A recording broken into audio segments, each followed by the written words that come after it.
आखिर किस नेता की सह पर हो रहा है ये अवैध खनन। एक तरफ मुख्यमंत्री पुष्कर सिंह धामी बोलते हैं कि अवैध खनन पूर्णता से प्रतिबंधित है और ऐसी ही काफी तमाम क्षेत्रों से ये खबरें आती हैं कि अवैध खनन पे पूर्णता से रोक लगा दी गई है। और अगर यही चीज गंगा में हो तो ये तो बहुत ही ज्यादा सोचने की बात है। आखिर क्या है पूरी खबर, देखिएगा हमारी इस खास रिपोर्ट में।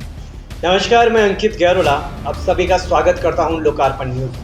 अभी आप मेरी स्क्रीन पर कुछ तस्वीरें देख रहे होंगे। इन तस्वीरों में आपको देखने को मिल रहा होगा कि कम से कम 25 से 30 मशीनें लगातार काम कर रही हैं। या तो ये कोई मैदान बना रही है जिसमें कि अभी कोई खेल कूद किया जाएगा, या फिर कोई खेल मैदान का कोई स्टेडियम की ये लाइटें जो कि आपको चमकती हुई देखने को मिल रही है। मगर मैं आपको बता दूं, ये वो लाइटें नहीं हैं।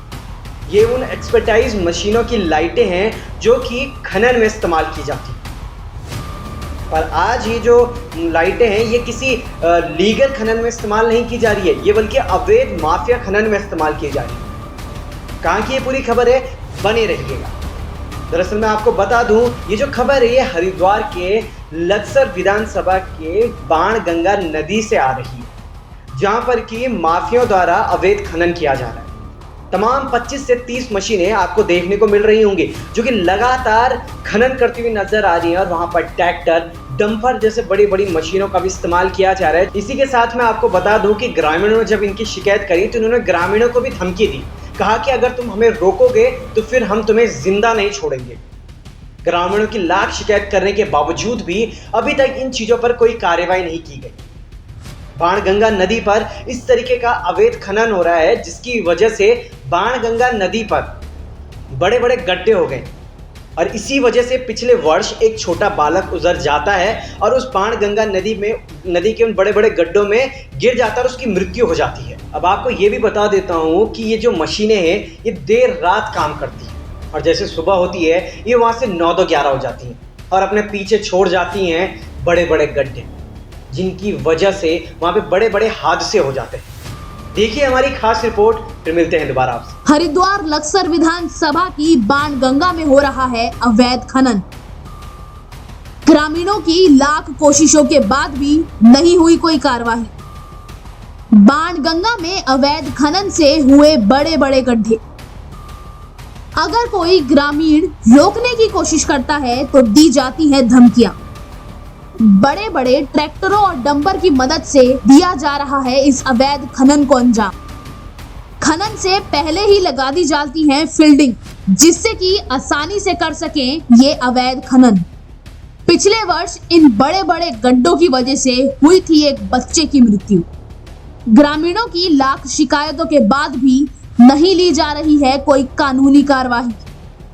पूरी रात ये 25 से 30 मशीनें करती हैं काम और सुबह होते ही उल्लू की तरह हो जाती हैं गायब।